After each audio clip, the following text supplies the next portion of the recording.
Namaskar and hi, welcome to this video. So this is going to be talking about PEEP. Just a few slides on PEEP in general, and then we shall talk about the newly described method and the latest method to set PEEP, that is the recruitment to inflation ratio. So first of all, why do we set PEEP? As most of you would have some idea, PEEP is set to improve gas exchange, and that was the primary aim way back in 2000 when we had the ARMA trial.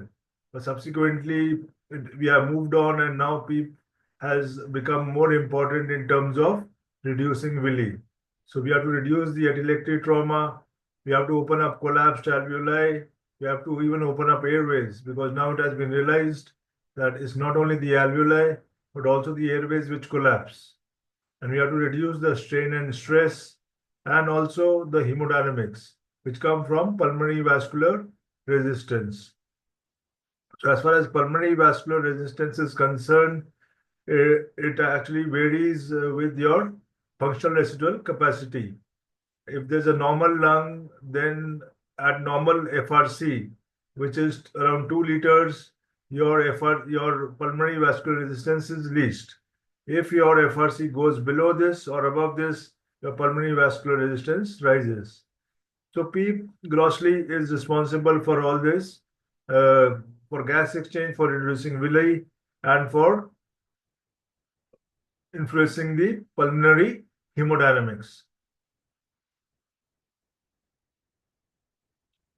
Now, more than 1,000 papers have been published on trying to find out what is the best way to set PEEP. But there is no answer even today, and the answer remains elusive. So, why this is like this? It's because there is always going to be an area where there's going to be collapse, and there's always going to be an area where there's going to be overdistension. Finding the sweet spot is what one can aim for, where you can balance overdistension with collapsed areas. Because to actually inflate the entire lung, you need a PEEP of more than 20. But when you do this, you're going to actually cause overinflation in a lot of area. Once you go beyond a PEEP of 10, then you are going to overdistend certain normal alveoli.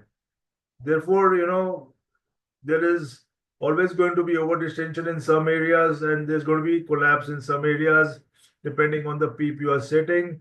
And that is what you actually want to achieve, an area where there's least collapse and least overdistension. Now, a brief look at the to set PEEP. Way back in 2000, we had this ARDS net tables of high and low PEEP with FiO2. But the problem with this is it actually focuses on oxygenation. And now we have moved on beyond oxygenation, and it's been realized that reducing villi is much more important. And these are very arbitrary tables and have not withstood the test of time because they lack scientific principles. And at that time, the concept of PEEP was still evaluating. It's been like 20-25 years. However, we have all these methods. No one method has been proven superior to the other method in terms of trials. Though there are soft signals that the end expiratory transpulmonary pressure method is superior to the others, we have a slight advantage. And now recently we have the imaging method, electrical impedance tomography. So best oxygenation is another method, but like I told you, it's better to go for compliance. And best compliance is the easiest way at the bedside. You set PEEP as per the best compliance, and that is what is done in most of the ICUs now. You try to target the best compliance. Then we have this concept of pressure volume curves. We construct the pressure volume curves and then set PEEP 2 centimeter above the lower inflection point. However, construction of these pressure volume loops is not easy at all, right? And most of the ventilators don't give you these curves. What PV curve you get is very gross, and from that picking up the a lower inflection point is very difficult. You have to actually construct multiple PV curves in a quasi-static fashion, and that is very difficult. So this actually becomes clinically very difficult. And apart from that, also this assumes that there is no recruitment occurring above this lower inflection point. However, a recruitment is occurring along the entire straight portion of the curve. So there is a technical problem also. There is also a conceptual problem apart from the technique in this. The stress index, again, the stress index is good in the sense that it reflects the pressure, and you can look at the pressure scalar, but that is again kind of gross, and the value of stress index has to be given to you, which requires special software in the computer, and most of the computers don't offer it. And again, if there are leaks, if there's noise, and otherwise also there can be errors in the computation of the stress index, it is not really come into play. Now, I told you about transpulmonary pressure. So transpulmonary pressure is actually one of the best methods because it takes into account pleural pressure. And we know plateau pressure minus pleural pressure, the transpulmonary pressure, and that is actually the one which is most injurious as far as causing villi is concerned. So if you target end expiratory 0 to 5 of transpulmonary pressure, that is supposed to keep open the alveoli and have minimal strain and stress during ventilation. And this has been seen in certain studies that it is better than other methods. There are soft signals, though not reaching statistical significance because the studies are not powered that much to achieve statistical significance. And Dr. Gattinone is also a strong proponent of this particular method. And it becomes important because the pleural pressure, as you know, varies in obesity and in patients who have kyphoscoliosis or altered chest wall. Chest wall can become edematous because of fluid overload, which is not so uncommon at all. And a lot of patients develop intra-abdominal hypertension, particularly abdominal surgery or abdominal trauma patients. And there also the pleural pressure goes up. So at least more than 25% of the patients in the ICU will be having altered pleural pressure. So there, this method becomes very important, right? 25% is a very significant number, maybe even more than that. Then systemic oxygenation. What is the difference between best oxygenation and systemic oxygenation? Is that systemic oxygenation takes into account cardiac output, because ultimately it's not the PO2 that matters, it's the oxygen that is being delivered to the tissues that matters. And here cardiac output becomes important. And I told you in the first slide that cardiac output is influenced by PEEP. However, it again, like I told you, it suffers from the same fallacies. Then P-plat, problem with P-plat is it does not consider pleural pressure. So that is a very big drawback I discussed. And other than that, P-plat does not take into account the heterogeneous lungs that different patients may have. You cannot just have a blanket value of P-plat 28. There can be two different lungs, one very stiff, one very compliable. And if you set P-plat 28 in both these lungs, then the kind of distension and recruitability that is occurring in these two lungs is going to be very different. And again, driving pressure is good. It has been shown it's better than P-plat. However, again, driving pressure does not take into account pleural pressure. That is very important. And also, it does not account for heterogeneity in the lungs, just like P-plat. Though definitely it is better than P-plat, but then again, driving pressure is more for the setting tidal volumes rather than for setting PEEP. And mechanical power is an evolving concept which has not evolved so far fully, because there are two problems. One, in mechanical power, even the power that is consumed in overcoming the resistance in the airways is taken into account, but that is not injurious to the lungs as such. Second, it is not clear what is to be done with PEEP, whether PEEP is part of the power that is consumption or whether it is actually helpful. So mechanical power is a slightly ambiguous concept as of now, and let us see how it goes. So the last thing that has been described in PEEP and which has gained a lot of attention, a lot of people are using it and has been validated in further trials, is recruitment inflation ratio, which has come from the lab of Dr. Brosha. in Canada, and we shall discuss this as we go on.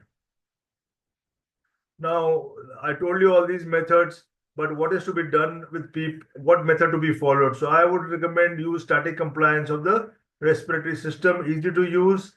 And why? Because it reflects upon Willi. If the compliance is good, the least compliance means least Willi. And remember, majority of patients of ARDS, they die from not from hypoxia, but from MODS. That is very important.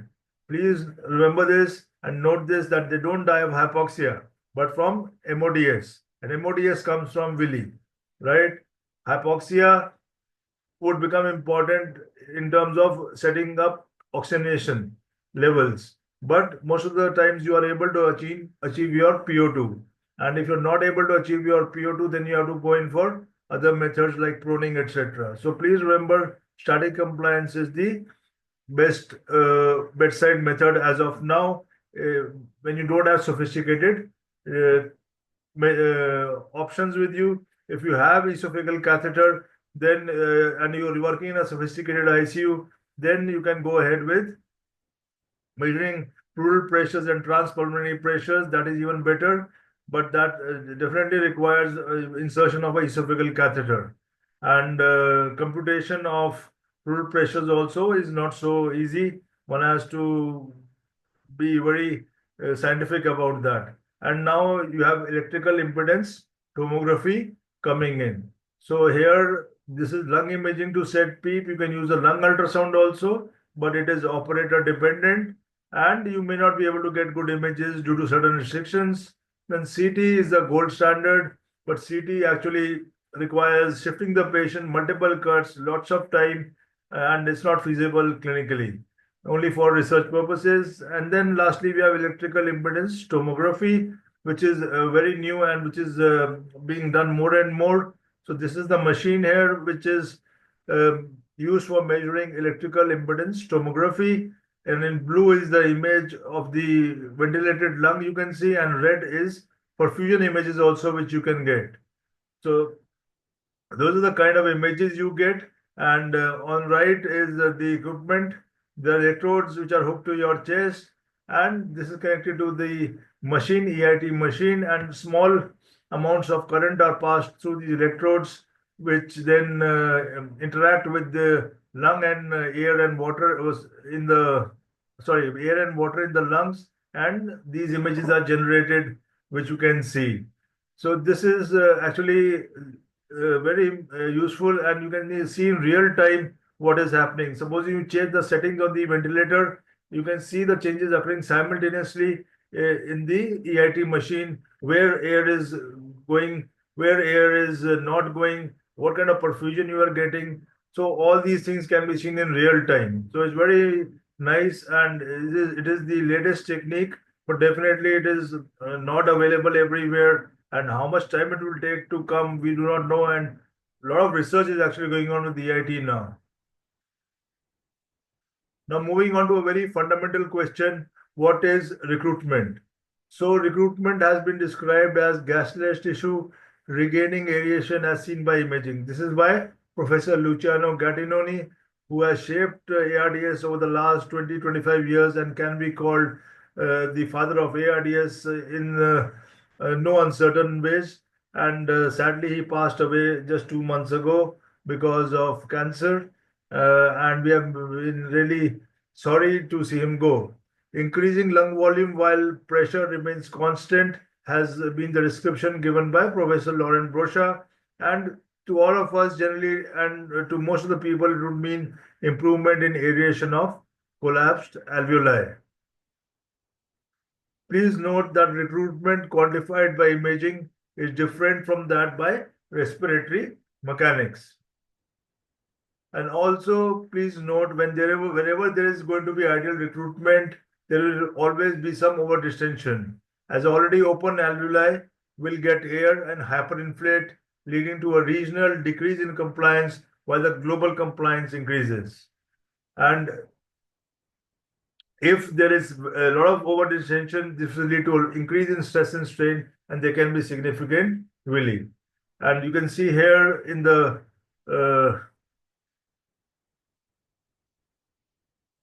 section of the lung. This is the collapsed alveoli, and these are the partially aerated alveoli. And this is the normal alveolus.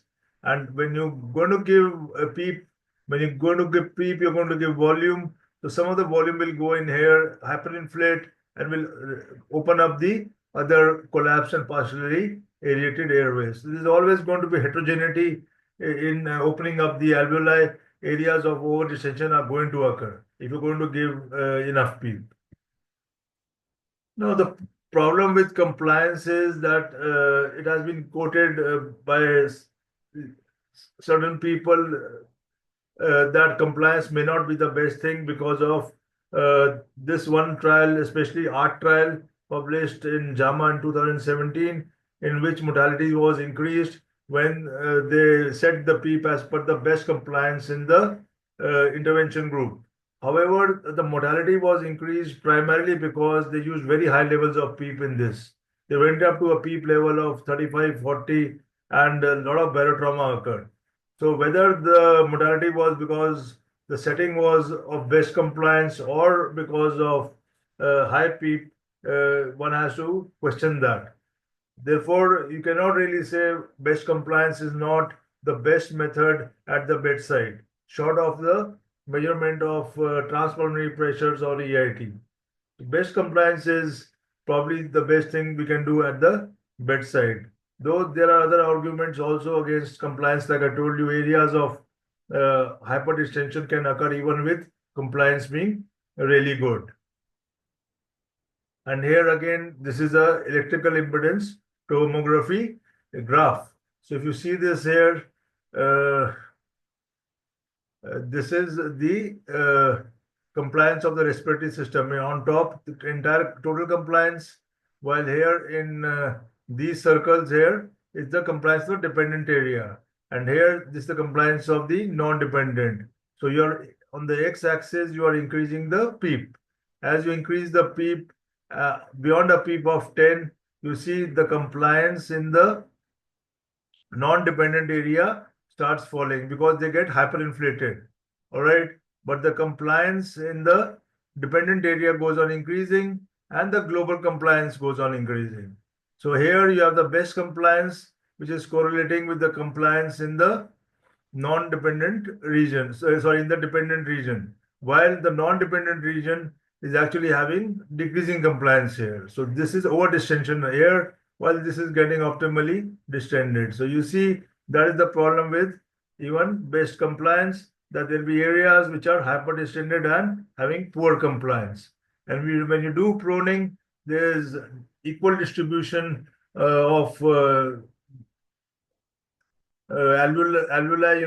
there's opening up of alveoli. So here you are getting a much more uniform kind of a picture in terms of compliance. Now we come to this trial, right? Recruitment inflation ratio.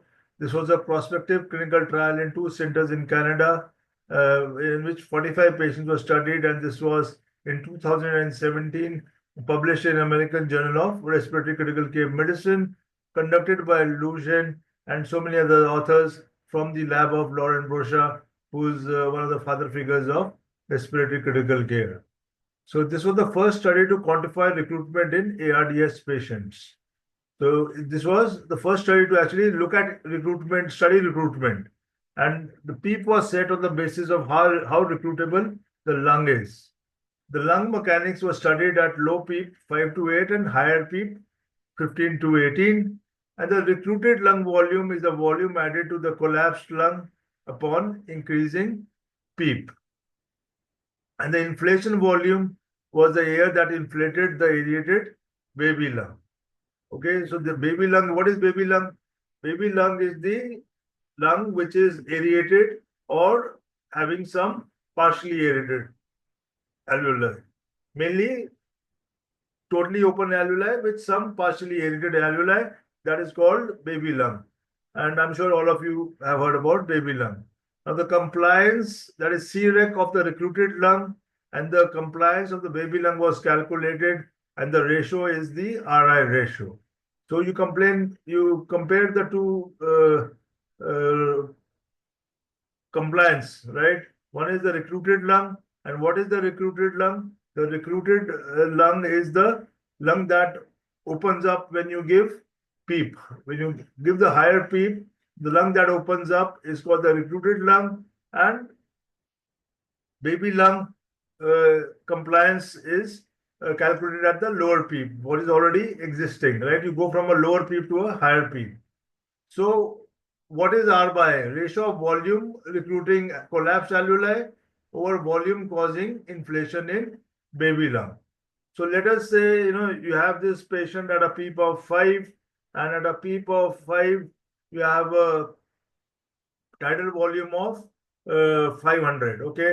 And then you go to a PEEP of 15, so you'll be adding volume, right? When you give PEEP, the alveoli will open up, the lung will open up. So supposing you add 1 liter, right? Total volume that is added is 1 liter. When you add PEEP, 500 is already the tidal volume.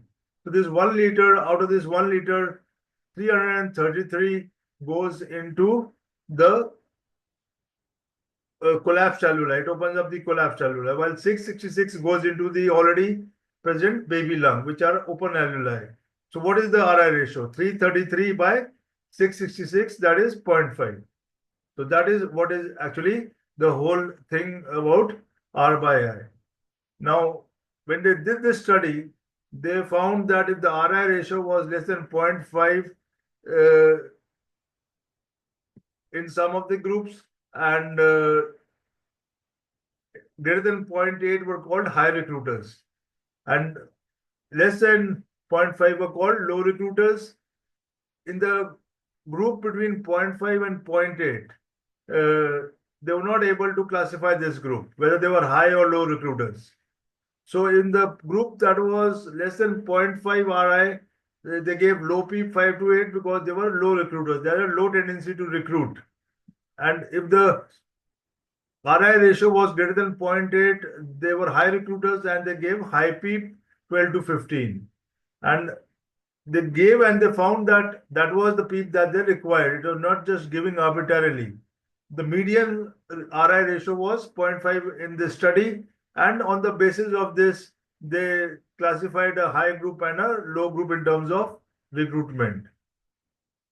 So that was how the PEEP was to be given, and that is how it is given now according to R by I ratio. And for the group 0.5 to 0.8, you have to titrate according to best compliance. Though there are more methods to that, but there are experimental methods we shall see as we go on. Right? It's also important to realize that this method has some other limitations also, apart from the fact that 0.5 to 0.8 was a slightly gray zone where it was not very clear. Now, how to do this at the bedside? This is most important. So we start from the top. Here, increasing PEEP 5 to 15, keep I 1:3, and keep the standard tidal volume and standard settings. Keep for 30 minutes like this. All right. Then note that expirated tidal volume, and then decrease RR to 8 and PEEP to 5. And now, when you decrease the PEEP to 5, obviously there's going to be a recruited volume which is going to come out. You're dropping the PEEP, so whatever recruitment volume was there is going to come out. So that comes out, and that is going to be larger than the initial volume that was coming out. So you note this expirated tidal volume, and then you calculate the PEEP plat at PEEP 5 because you need the compliance at PEEP 5, and subsequently you calculate RI ratio, and then you set the ventilator again depending on the RI ratio, whether their RI ratio is less than 0.5 or more than 0.8 or between 0.5 and 0.8. Now, just to understand the expiratory tidal volume, because that is important, because therein lies the RI ratio key factor. So at a PEEP of 5, you have the baby lung air in red, and the rest is all collapsed. Now, when you increase the PEEP to 15, you're going to be having the baby lung volume as well as the additional volume because of PEEP. So you're going to open up certain alveoli, right? That is the recruited lung, and that is being shown in blue. And they're also going to be, sorry, that is going to be shown in green. That will be in green, and in blue you will have the volume that will go into the baby lung, which is already inflated, right? So they're going to be three volumes. Once again, I repeat, this is the baby lung in red, and in green is the collapsed alveoli, which will open up the volume going into that, and in blue will be the volume which will go into the baby lung already, because you cannot just put volume into the collapsed alveoli. Whenever you're going to add PEEP, some volume will always go into the alveoli which are open and hyperinflate them. So this is what is being shown here. Now the patient was supposing initially at PEEP of 5, then he was put on 15. So you are ventilating at 15 and then you drop the PEEP to 5. So here that is what is happening. There's a drop of PEEP of 10. So in this there was an experiment that dropped the PEEP from 15 to 5, even 18 to 8 in some patients. The drop was of 10. That is important to know. So when you drop the PEEP from 15 to 5, you're going to have three kinds of volume, which I just showed you. One is the original tidal volume that you're giving, and this is the predicted exhaled tidal volume, and this is exhaled VT recruitment. All right. So these are the three tidal volumes which I showed you. And what is the predicted exhaled?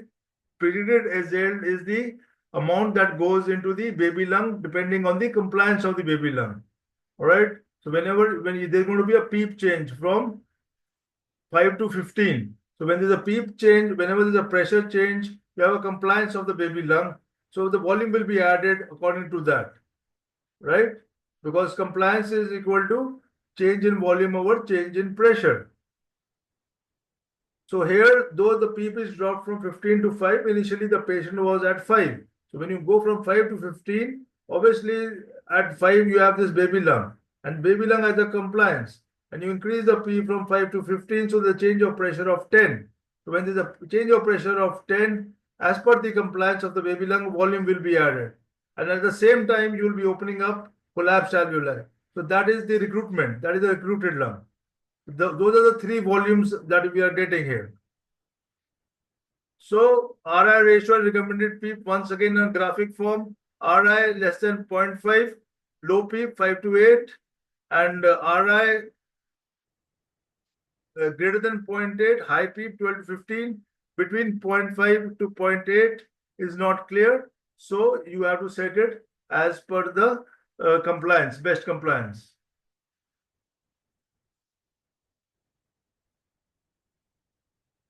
Now, how did they come to know whether this PEEP was going to be high PEEP or low PEEP depending on the RI? So like I told you, 0.5 was the median, and on basis of the 0.5 median, they put the patients into two groups, above 0.5 and below 0.5, and they gave PEEP accordingly. Above 0.5 they gave high PEEP, and below 0.5 they gave low PEEP, and they saw that the oxygenation improved accordingly.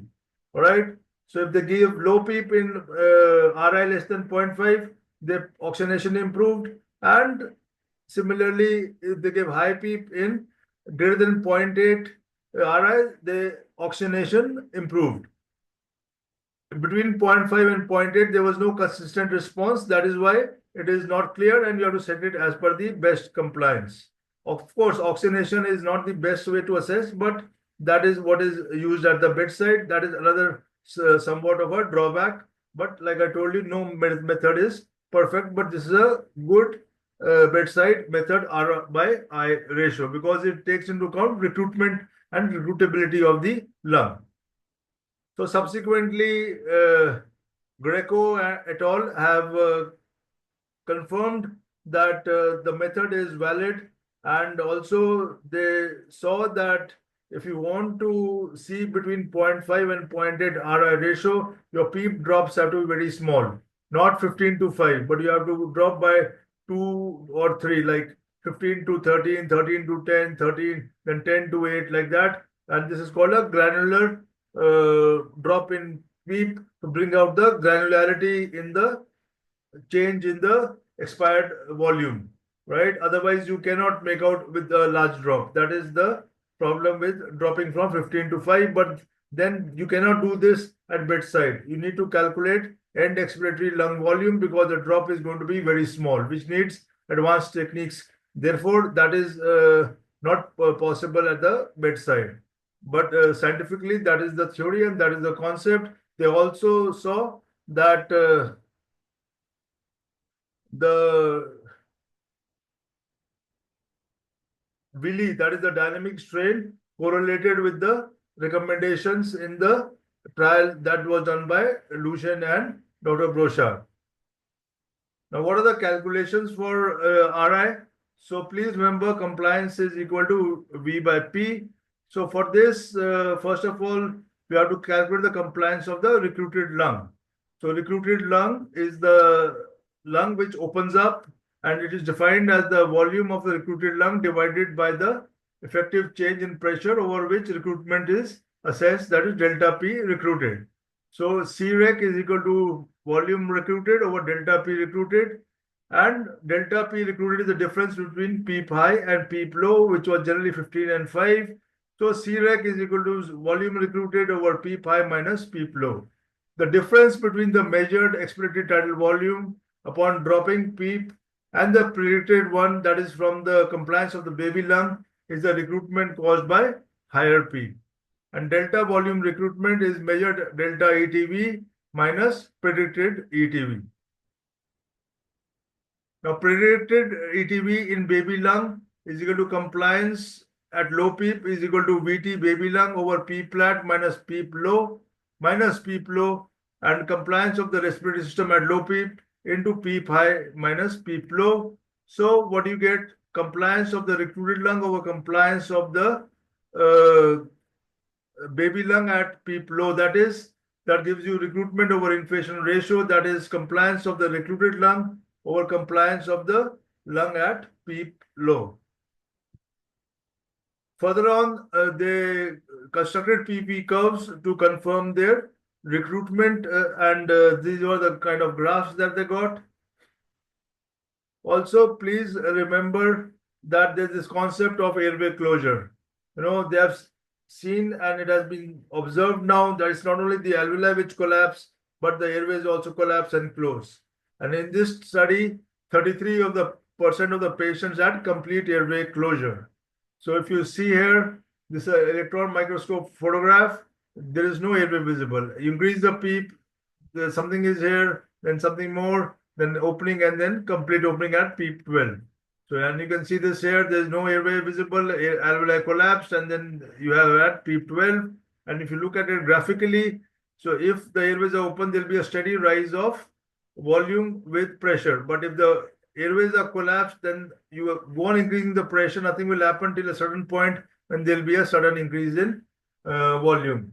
So this is what it is, and one has to be cognizant of airway closure, and one has to test for airway closure actually before one does the RI ratio. And I will not describe that because it'll get too complicated. You'll have to do another step for that because this is enough for the time being. But I will give you the reference for that where you can see that, or there's a video on that. And this is a shot from Manikarnika movie, Queen of Rani, the Queen of Jhansi, portrayed by the versatile actress Kangana Ranaut. So this is just to show you the versatility and the strength that is portrayed in this particular picture. That is the same thing with PEEP. PEEP is adding resilience and strength to the fragile lung in ARDS. And one has to really be aware and have the concepts about PEEP to set it properly, because the primary role is not to cause Willi. And if you don't set PEEP properly, you're going to cause Willi. And when you cause Willi, it is just like causing ARDS. There's already ARDS, and you're causing more ARDS. So this rtmaven.com is one site. This is the Interdepartmental Division of Critical Care, University of Toronto site, and you can go there and they actually put up the actual the ventilator tracings, and real time you can see the ventilator tracings, how it's done, and they also show you what to do to check for airway closure. So I recommend all of you can see in real time how this is done. So I thank all of you for your hearing. I hope that was clear. Any questions are there? please put them up on the chat box. I'll be happy to answer. And also, just a word that from the feedback on the polls on YouTube and on my Telegram channel, you guys want panel discussion. So we shall start after a few months panel discussion, and also shorts also, though overwhelmingly you guys want panel discussion. So first we'll start with panel discussion, and then I shall make a few shorts and see if you guys like it. There'll be very practical shorts, no, not much theory, but just give you practical tips from the ICU. But it'll take a few months. After a few months, we'll start. And there are some people who have said that even ask me anything, kind of a session where questions are asked by you guys, and we can have a panel answering them. Can also be done. So we'll incorporate all this as we go on. So thank you guys for all your support, all your love and affection, and I'm glad you guys are finding it useful. Lot of nice comments, and anything you need, any kind of videos, please let me know.